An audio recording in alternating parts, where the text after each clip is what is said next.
नमस्कार विद्यार्थियों, ऑनलाइन कक्षाओं में आपका स्वागत है। विद्यार्थियों, हमने पिछले वीडियो के माध्यम से चक्रवातीय परिसंचरण के दौरान शीतोष्ण कटिबंधीय चक्रवात को पढ़ा और जाना कि शीतोष्ण कटिबंधीय चक्रवात जो होता है वो एक बड़े विस्तृत क्षेत्र को घेरता है। साथ ही साथ यह आपके मध्य अक्षांशीय प्रदेशों में आता है, जहां दो वायुराशियां गर्म और ठंडी का मिलन क्षेत्र होता है और उसे हम वाताग्र कहते हैं। तो सामान्यतः कह सकते हैं कि शीतोष्ण कटिबंधीय चक्रवात है वो वाताग्र सिद्धांत पर आधारित है। किस पे आधारित है? वाताग्र सिद्धांत पे। चक्रवात की जो श्रृंखला हम देखें तो दूसरा जो चक्रवातीय प्रकार है उष्ण कटिबंधीय चक्रवात। कौन सा? उष्ण कटिबंधीय चक्रवात, जिसको आज हम इस वीडियो के माध्यम से पढ़ेंगे। क्या होता है उष्ण कटिबंधीय चक्रवात?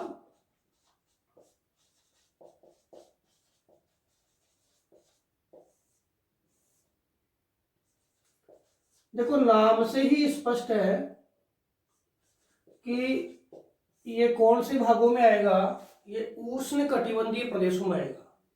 तो इसके लिए कहा करते हैं कि ये भयानक या विनाशक क्या है? तूफान है, जिसको हम एक प्राकृतिक आपदा के रूप में भी जानते हैं। किसको?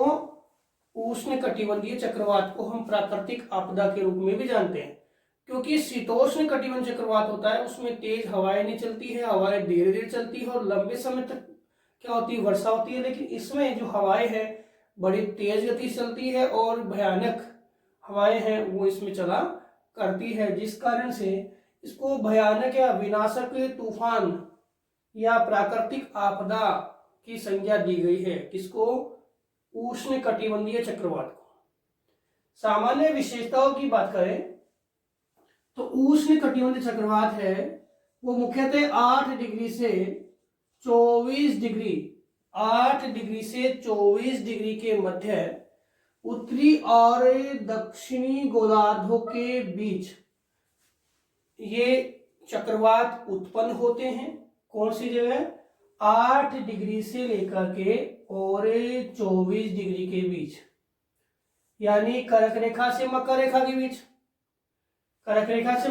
बीच। लेकिन यहाँ पे जो आपका 8 डिग्री वाला भाग है वो भाग आपके भूमध्य रेखीय क्षेत्र है और यहाँ पे कोरियोलिस बल है उसका अभाव होता है। और इन चक्रवातों के लिए कोरियोलिस बल है वो एक महत्वपूर्ण स्रोत है। इस कारण से इस वाले भाग में भूमध्य रेखीय क्षेत्र में यह चक्रवात है वह उत्पन्न नहीं होते हैं। तो आपके एक बात क्लियर हो गई कि ये 8 डिग्री से 24 डिग्री है, भूमध्य रेखा के पास ये चक्रवात नहीं आते हैं, जिसका कारण क्या है? कोरियोलिस बल का अभाव। दूसरी विशेषता की बात करें तो इनका जो व्यास है वो आपके 80 से 300 किलोमीटर तक होता है। व्यास 80 से 300 किलोमीटर तक होता है। और जो शीतोष्ण कटिबंधीय चक्रवात है इनका भी हम एक अगले वीडियो के माध्यम से अंतर पढ़ेंगे। तो ये इसमें व्यास उनसे बहुत कम होता है और उनका व्यास बहुत ही ज्यादा होता है। तीसरी बात हम करें कि यह जो चक्रवात है वह सामान्य से प्रचंड रूप धारण कर लेता है और इनकी गति है वो 120 किलोमीटर प्रति घंटे से 200 किलोमीटर प्रति घंटे तक होती है। 200 किलोमीटर प्रति घंटे तक होती है। और जो क्षीण हो जाता है, जो लास्ट का जो चक्रवात होता है जो क्षीण हो गया, मतलब अंत हो रहा है उसका, उसकी गति भी 32 किलोमीटर प्रति घंटे की होती है। 32 किलोमीटर प्रति घंटे की दर से क्या हवाएं चलती है। और वैसे इसकी गति की बात करें तो यह जो चक्रवात है वह देखें तो 300 से 500 किलोमीटर प्रतिदिन 300 से 500 किलोमीटर प्रतिदिन प्रतिदिन के हिसाब से क्या है आगे बढ़ता है। ये गति है जो सर्पिलाकार हवाएं चलती है उनकी, सर्पिलाकार जो हवाएं चलती है उनकी गति है। और ये जो गति है वो चक्रवात की गति है। 300 से 500 किलोमीटर प्रति दिन के हिसाब से क्या है वो आगे चलता है। साथ ही साथ हम देखें तो ये चक्रवात जो है मुख्यतया सागरीय क्षेत्रों में आते हैं। कहाँ आते हैं? सागरीय क्षेत्रों में, सागरीय क्षेत्रों में। और सागरीय क्षेत्रों में आते हैं तो जैसे ये चक्रवात आपके भूमि के क्षेत्र में यानी तट के भाग में टकराते हैं वैसे क्या हो जाते हैं, ये समाप्त हो जाते हैं। भूमि के भाग में टकराएंगे तो क्या हो जाएंगे, ये चक्रवात क्या होते हैं, समाप्त हो जाते हैं। यानी स्थलीय भागों में जाते ही ये चक्रवात क्या होते हैं, समाप्त हो जाते हैं। और स्थलीय भागों में जाने, अभी चक्रवात की संरचना देखेंगे, उसको क्या बोलते हैं, लैंडफॉल। क्या कहते हैं? लैंडफॉल कहते हैं। और ये लैंडफॉल होता है जब तटीय भागों में ये भयानक गति वाला तूफान है वो क्या करता है, विध्वंसक घटनाएं उत्पन्न करता है, वो विनाश करता है। कहाँ पे? तटीय भागों में। आंतरिक भागों, तटीय भागों में करता है, आंतरिक भागों में ज्यादा विनाश नहीं कर पाता। जितनी इसकी गति होती है उस गति के अनुसार क्या है, ये विनाश करता है।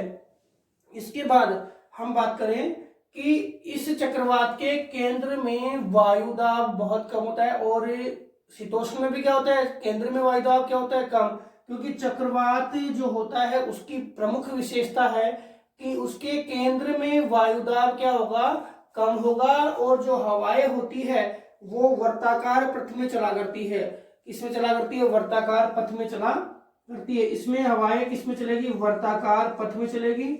और समदाब रेखाएं जो होती है वो भी क्या होती है, वर्ताकार पथ में होती है। और समदाब रेखाओं की संख्या प्राय क्या होती है, इसमें कम होती है। इसके बाद हम बात करें कि जो ये चक्रवात है उसमें वाताग्र नहीं होते। इसमें क्या नहीं होते, वाताग्र नहीं होते। और तो फिर आप कहोगे साहब ये चक्रवात किन कारणों से, कौन से एनर्जी से क्या है चलता है? तो इसमें वाताग्र नहीं होते, उसमें वाताग्र होते हैं तो उनको एनर्जी वाताग्र से मिलती है।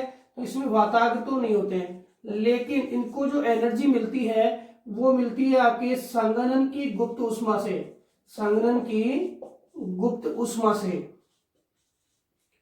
अब आपके माइंड में आएगा साहब ये संघनन की गुप्त ऊष्मा कैसे आई, संघनन की गुप्त ऊष्मा कैसे आई? तो संघनन की गुप्त ऊष्मा, जो ये क्षेत्र जहां पे चक्रवात चला करते हैं वहां पे टेम्परेचर हाई होता है, टेम्परेचर हाई होता है। कहाँ का? क्योंकि ये चलेंगे कहाँ पे, सागरों में, सागरों में चलेंगे। और सागरों में टेम्परेचर हाई हुआ तो यहाँ पे सागर में क्या रहेगी, आर्द्रता। और टेम्परेचर हाई होने से ये आर्द्रता है यह आर्द्रता है वो क्या होगी, ऊर्ध्वाधर गति करेगी। और इससे क्या होगा, संघनन की गुप्त ऊष्मा जो है उसका निर्माण होगा। और उसके कारण क्या है, यह आपके चक्रवात है उसको क्या मिलेगी, गति मिलेगी। तो संघनन की गुप्त ऊष्मा के आधार पर है ये क्या है, चक्रवात एनर्जी प्राप्त करता है। इसके बाद हम बात करें कि ये चक्रवात जो है वो सभी भागों में क्या करेंगे, वर्षा करेंगे। सभी भागों में वर्षा करेंगे। मेन बात, इन चक्रवातों के दौरान जहां से गुजर रहे हैं ये, उन भागों में क्या होगी, वर्षा होगी। सभी भागों में वर्षा करेंगे। साथ ही साथ यह चक्रवात है वो कभी कभी एक स्थान पर ही क्या होते हैं, रुक जाते हैं। मतलब एक स्थान पे इन चक्रवातों का क्या है, संचरण होता रहता है। कई बार क्या होता है, एक ही स्थान पे चक्रवात है वो संचरित होते रहते हैं और कई दिनों तक वर्षा करते हैं। वैसे कहते क्या है कि ये चक्रवात है वो शीतोष्ण कटिबंधीय चक्रवात की तुलना में बहुत जल्दी क्या होते हैं, समाप्त हो जाते हैं। बहुत ही जल्दी समाप्त होते हैं। इनका समय है वो शीतोष्ण कटिबंधीय चक्रवात की तुलना में बहुत कम होता है। इन उष्ण कटिबंधीय चक्रवातों का समय शीतोष्ण कटिबंधीय चक्रवात की तुलना में बहुत ही कम होता है। और इनमें हवाओं का परिसंचरण, उसमें होता था पश्चिम से पूर्व, और इनमें हवाओं का परिसंचरण होगा है पूर्व से पश्चिम की ओर। कैसे होगा? पूर्व से पश्चिम की ओर व्यापारिक पवनों के अनुसार। पूर्व से पश्चिम की ओर व्यापारिक पवनों के अनुसार इनका क्या होता है? संचरण होता है। और 15 डिग्री से लेके और 35 डिग्री के बीच में, या 15 डिग्री से लेकर के और 30 डिग्री के बीच में ध्रुवीय क्षेत्रों की ओर देखें तो इनका परिसंचरण है उसमें बदलाव आ जाता है। वैसे ये जो व्यापारिक पवनों के प्रभाव में होते हैं वहां पूर्व से पश्चिमी भाग में, और पछुआ पवनों के प्रभाव में चले जाते हैं वहां पर पश्चिमी क्षेत्र से इनका क्या होता है? परिसंचरण होता है। तो ये भी ध्यान रखना कि इनका परिसंचरण है वो व्यापारिक पवनों के प्रभाव के अनुसार पूर्व से पश्चिम की ओर होता है। इसके बाद जो मुख्य बात है कि यह जो चक्रवात है, जैसे हमने पढ़ा था कि शीतोष्ण कटिबंध चक्रवात है, वो शीत ऋतु में होते हैं। भूमध्य रेखा, भूमध्य सागर पे तो मुख्यतः शीत ऋतु में होते हैं, और क्षेत्रों में जहां ध्रुवीय प्रदेश है वहां पे जो तापमान हमेशा कम रहता है तो वहां ग्रीष्म ऋतु में भी क्या है उत्पन्न हो जाते हैं, लेकिन भूमध्य सागरीय प्रदेश में तो वो शीत ऋतु में ही होते हैं। लेकिन ये कौन सी ऋतु में होते हैं? ये आपके ग्रीष्म ऋतु में उत्पन्न होते हैं, ग्रीष्म काल में उत्पन्न होते हैं, ग्रीष्म काल में उत्पन्न होते हैं। और सामान्यतः देखें तो यह महासागरों के पश्चिमी भाग में होते हैं। महासागरों के कौन से भाग में होंगे? पश्चिमी भाग में उत्पन्न होते हैं। कौन से भाग में? पश्चिमी भाग में। कैसे? क्योंकि महासागरों का जो पूर्वी भाग है, महासागरों का पूर्वी भाग, ऐसे हम देखें तो जैसे मान लो अमेरिका की बात में कर लूं तो यहाँ पे आपके ये जो हवाएं हैं गर्म हवाएं चलती है, पूर्वी भाग में क्या होगी? गर्म हवाएं चलेगी। तो ये गर्म हवाएं आके टेम्परेचर को क्या कर देगी? बढ़ा देगी, और हमें टेम्परेचर बढ़ा हुआ ही चाहिए।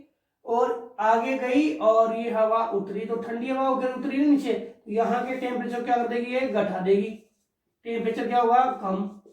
तो इन क्षेत्रों का टेम्परेचर लो है, इनका अधिक है। तो महाद्वीपों के पूर्वी भाग में, ये हमारे क्षेत्र की बात कर ले हिंद महासागर की, वहां भी यही है कि महाद्वीपों के पूर्वी भाग में तो क्या है? टेम्परेचर लो होता है, और महाद्वीपों के पश्चिमी भाग में टेम्परेचर हाई होता है। इस कारण से महासागरों में ये चक्रवात मुख्यतया महासागरों के पश्चिमी भाग में क्या होते हैं? उत्पन्न होते हैं। तो ये बात भी आप क्लियर ध्यान में रखें कि महासागरों के कौन से भाग में उत्पन्न होते हैं? पश्चिमी भाग में उत्पन्न होते हैं। और इसके साथ ही देखें तो हमने पहले बात की है कि विनाशकारी होते हैं, और इसमें क्या होती है? चक्रवात की आंख होती है। चक्रवात की आंख होती है। चक्रवात की आंख की बात हम करेंगे, क्या होता है चक्रवात की आंख? तो चक्रवात की आंख जो है वो क्या होती है? ताप वाली, यानी सर्वाधिक ताप वाला क्षेत्र होता है। और दूसरी बात है वहां पे वायु शून्य होती है, यानी वहां पे हवा या पवन बिल्कुल नहीं होती है। तो वायु शून्य प्रदेश होता है और ताप अधिकता वाला प्रदेश होता है। कौन? चक्रवात की आंख। इसके बाद हम बात करें कि ये जो चक्रवात है उसके अंदर जो चक्रवात है उसमें क्या होगा? ताप में तो क्या होगी? वृद्धि, और दाब में क्या हो जाएगी? कमी। तो ये सारी विशेषताएं हैं वो आपके उष्ण कटिबंधीय चक्रवात की है। पहली बात, कहाँ उत्पन्न होगा? महासागरों में उत्पन्न होगा। दूसरी बात, कौन से क्षेत्रों में उत्पन्न होगा? 8 से 24 डिग्री उत्तरी और 8 से 24 डिग्री दक्षिणी अक्षांश के मध्य उत्पन्न होगा। तीसरी बात, उत्पन्न होने के लिए कौन सी इसकी आवश्यकता है? संघनन की गुप्त ऊष्मा। तो पूर्ण रूप से महासागरीय क्षेत्र की आवश्यकता होती है। व्यास लगभग इसका 80 से लेके 300 होता है। गति 120 से लेके 200 किलोमीटर प्रति घंटे होती है। और वैसे गति देखें तो लगभग 300 से 500 किलोमीटर पर दिन, यानी एक दिन में 300 से 500 किलोमीटर ये गति करता है। तट पे पहुंचेगा तो क्या होता है? समाप्त हो जाता है, जिसे हम लैंडफॉल कहते हैं। तो और हवाएं व्यापारिक पवनों के अनुसार पूर्व से पश्चिम चलेगी, और 15 से 30 डिग्री जो है उसके बीच में अगर पछुआ पवनों के संदर्भ में आ गई हवाएं तो कहाँ पश्चिम में इसका पथ हो जाता है, ग्रीष्म काल में ही क्या होगा, उत्पन्न होगा। और महासागरों के कौन से भागों में, ये प्रमुखतया महासागरों के पश्चिमी भाग में क्या होते हैं, उत्पन्न होते हैं। इसके बाद हम देखें तो ये ग्रीष्म उष्ण कटिबंधीय चक्रवात आते हैं तो उनके लिए कौन कौन सी आवश्यक दशाएं होनी चाहिए। तो आपके प्रश्न आ जाता है कि उष्ण कटिबंधीय चक्रवात जो होता है उनके लिए कौन कौन सी आवश्यक दशाएं होती है। तो इनके लिए कौन कौन सी आवश्यक दशाएं उनमें देखें तो सबसे पहली आवश्यक दशा है कि केंद्रीय या केंद्र है, उस केंद्र में क्या है, ताप अधिक होना चाहिए और दाब न्यून होना चाहिए। मेन ताप तो अधिक होना चाहिए और दाब क्या होना चाहिए, न्यून होना चाहिए। आसपास के क्षेत्र से ज्यादा क्या है यहाँ पे ताप और दाब की न्यूनता होनी चाहिए, ताप अधिक और दाब कम होना चाहिए। दूसरी बात हम करें कि जहां पर ये चक्रवात उत्पन्न होते हैं उन क्षेत्रों में तापमान जो है, तापमान के साथ साथ आर्द्रता अधिक होनी चाहिए। टेम्परेचर जो है हमारा वो तो अधिक है और टेम्परेचर के साथ साथ आर्द्रता भी अधिक होनी चाहिए, आर्द्रता अधिक होनी चाहिए। और आर्द्रता कहाँ अधिक होगी, महासागरीय क्षेत्रों में, क्योंकि मैंने अभी जब बताया कि इन चक्रवातों के लिए संघनन की गुप्त ऊष्मा वो एनर्जीदायक होती है, वो मतलब इन चक्रवातों की गति के लिए कौन उत्तरदायी है, संघनन की गुप्त ऊष्मा उत्तरदायी है। इस कारण से यहाँ पे टेम्परेचर के साथ साथ आर्द्रता भी अधिक होनी चाहिए। तो मेन बात कि संघनन की गुप्त ऊष्मा जो चक्रवात को क्या देगी, ऊर्जा देगी, तो टेम्परेचर के साथ साथ क्या होना चाहिए, आर्द्रता भी अधिक होनी चाहिए। इसके अलावा यहाँ पे एक जहां पे चक्रवात उत्पन्न होते हैं वहां पे बृहद समुद्री क्षेत्र होना चाहिए, बृहद समुद्री क्षेत्र होना चाहिए। और बृहद समुद्री क्षेत्र में भी क्या, यहां पर भी देखो हमने अभी पढ़ा कि महासागरों के पूर्वी भाग में ये चक्रवात उत्पन्न नहीं होते, पश्चिमी भाग में होते हैं। क्यों, क्योंकि वहां पे तापमान कितना होना चाहिए, 27 डिग्री सेंटीग्रेड से अधिक होना चाहिए। तापमान कितना होना चाहिए, 27 डिग्री सेंटीग्रेड से अधिक होना चाहिए, वहीं पर ये चक्रवात क्या होंगे, उत्पन्न होंगे। तो ये बात भी समझ में आ गई होगी कि बृहद समुद्री क्षेत्र होना चाहिए, क्योंकि समुद्र में उत्पन्न होगा। ये चक्रवात जल में ही चलता है, स्थल में आके क्या होता है, समाप्त हो जाता है। जबकि शीतोष्ण कटिबंधीय चक्रवात जो होता है वो आपका जल और स्थल दोनों में ही चला करता है। इसके बाद हम देखें तो ये बात मैंने कही थी कि महाद्वीपों के कौन से भाग में उत्पन्न होंगे, पश्चिमी भाग में उत्पन्न होंगे। महाद्वीपों के कौन से भाग में, पश्चिमी भाग में, सॉरी महासागरों के कौन से भाग में, महासागरों के पश्चिमी भाग में उत्पन्न होंगे। वो रीजन मैंने आपको भी बता दिया था, ये भी क्या है, इसकी आवश्यक दशाओं में आता है। इसके अलावा हम बात करें कि जो हवाएं हैं वो पूर्व से किधर चलती है, पश्चिम की ओर चलती है। कहां पर, आपके भूमध्य जो आपका व्यापारिक पवनों का क्षेत्र है जिसे हम बोलते हैं, जो पूर्वी व्यापारिक पवनें हैं जहां चलती है, उन क्षेत्रों में ये हवाएं है पूर्व से पश्चिम होगी। ऊपर वाले में क्या होगी, ये अगर वहां पर ये चक्रवात आते हैं तो पश्चिम से पूर्व की ओर होगी। तो पूर्व से पश्चिम और फिर बाद में पश्चिम से पूर्व। तो अधिकांश देखें तो इनकी जो हवा की जो दिशा होती है वो पूर्व से पश्चिमी ही होती है। इसके बाद हम देखें तो सबसे महत्वपूर्ण है कि कोरियोलिस बल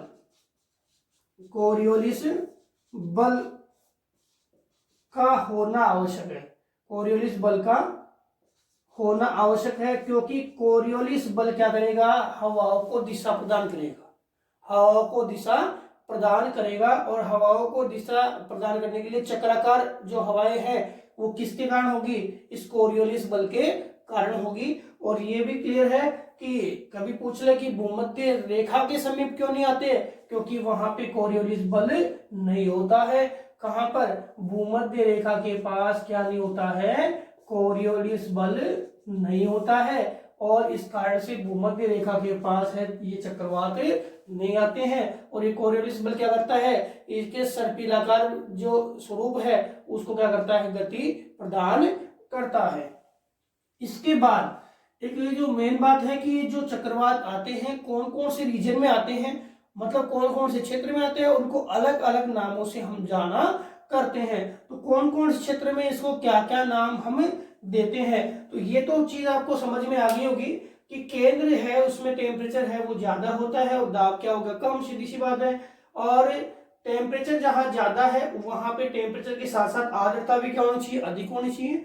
और ये कहाँ आते हैं, महासागरों में आते हैं। और बृहद समुद्री क्षेत्र है वहां पे 27 डिग्री से अधिक तापमान की जो उपस्थिति है वहां होनी चाहिए, वहीं पे ये चक्रवात आते हैं। महाद्वीपों के पश्चिमी भाग में उत्पन्न होंगे, सॉरी महासागरों के पश्चिमी भाग में क्या होंगे, उत्पन्न होंगे। और कोरियोलिस बल जो है इसको प्रभावित करेगा। इसके बाद हम देखें कौन कौन से नाम हैं जो इन चक्रवातों के, कौन कौन से नाम हैं जो इन चक्रवातों के अलग अलग क्षेत्रों में जाने जाते हैं, कि कौन कौन क्षेत्र में इनको क्या क्या नामों से जाना जाता है। तो सबसे पहले हम बात करें हरिकेन। हरिकेन, जो हरिकेन है वह आपके पश्चिमी द्वीप समूह में, जहां पे कैरिबियन सागर,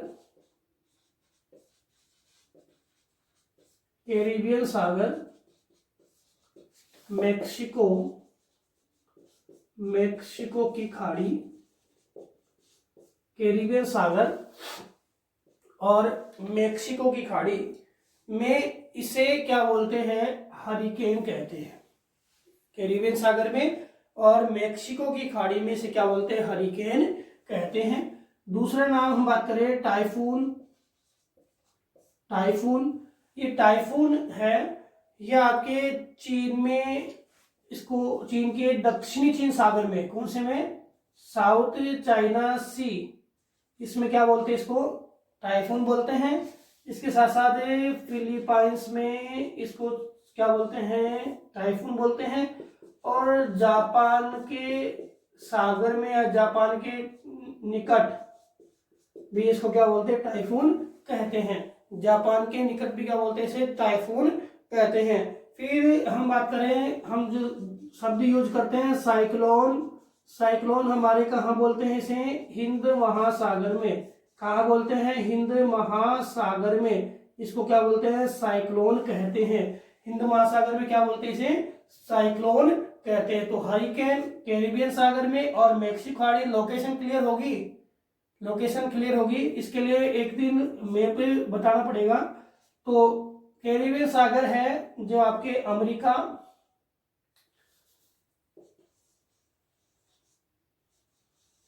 का जो भाग है, जो दक्षिणी अमेरिका और उत्तरी अमेरिका के बीच में, ये आपके वेस्ट इंडीज वगैरह है। ये जो मेक्सिको की खाड़ी है ये तो, और इसके नीचे वाला सागर है क्या, कैरिबियन सागर है।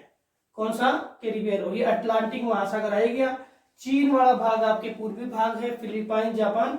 और हिंद महासागर में क्या बोलते हैं, इसे साइक्लोन बोलते हैं। और ऑस्ट्रेलिया में इसे क्या बोलते हैं, विली विलीज कहते हैं। विली विलीज कहाँ कहेंगे, ऑस्ट्रेलिया में कहेंगे। ऑस्ट्रेलिया में और मेडागास्कर में क्या बोलते हैं, इसे विली विलीज कहते हैं। इसके अलावा हम बात करें टोर्नेडो, जो आपके कोर्स में भी है, जिसको हम नेक्स्ट वीडियो में पढ़ेंगे। टोर्नेडो एक भयानक झंझावत जिसे बोल सकते हैं, भयानक उष्णकटिबंधीय चक्रवात है जो आपके दक्षिणी व पूर्वी अमेरिका में आता है। दक्षिणी व पूर्वी अमेरिकी क्षेत्र में आता है। तो ये प्रमुख नाम हैं जो अलग अलग क्षेत्रों में अलग अलग नामों से ये चक्रवात है वो जाना जाता है। और ये सारे एक ही प्रतिक्रिया है, सबकी एक ही प्रतिक्रिया है। कौन सी, उष्णकटिबंधीय, सबकी एक ही विशेषता है, लेकिन वो क्षेत्रानुसार इनका क्या किया गया, नामकरण किया गया है। तो विद्यार्थियों, हमने आज इस वीडियो के माध्यम से जाना कि उष्णकटिबंधीय चक्रवात क्या होता है, उष्णकटिबंधीय चक्रवात की क्या क्या विशेषताएं होती है और उष्णकटिबंधीय चक्रवात के लिए कौन सी आवश्यक दशाएं हमें जरूरी है जिसके कारण चक्रवात की उत्पत्ति होती है। इसके बाद हम अगले वीडियो में जानेंगे कि उष्णकटिबंधीय चक्रवात की संरचना कैसी है। जैसे हमने वाताग्र के आधार पर समझा था कि जो शीतोष्ण कटिबंधीय चक्रवात है वो अचर वाताग्र से स्टार्ट होता है और लास्ट में अचर वाताग्र पे क्या होता है, समाप्त हो जाता है। उसी प्रकार हम उष्ण कटिबंधीय चक्रवात की भी क्या संरचना को जानेंगे। इसके अतिरिक्त उष्ण और शीतोष्ण में जो अंतर है उसको अगली वीडियो के माध्यम से देखेंगे। साथ ही आपके पाठ्यक्रम में टोर्नेडो है, टोर्नेडो एक उष्ण कटिबंधीय चक्रवात है, उसको भी देखेंगे। धन्यवाद।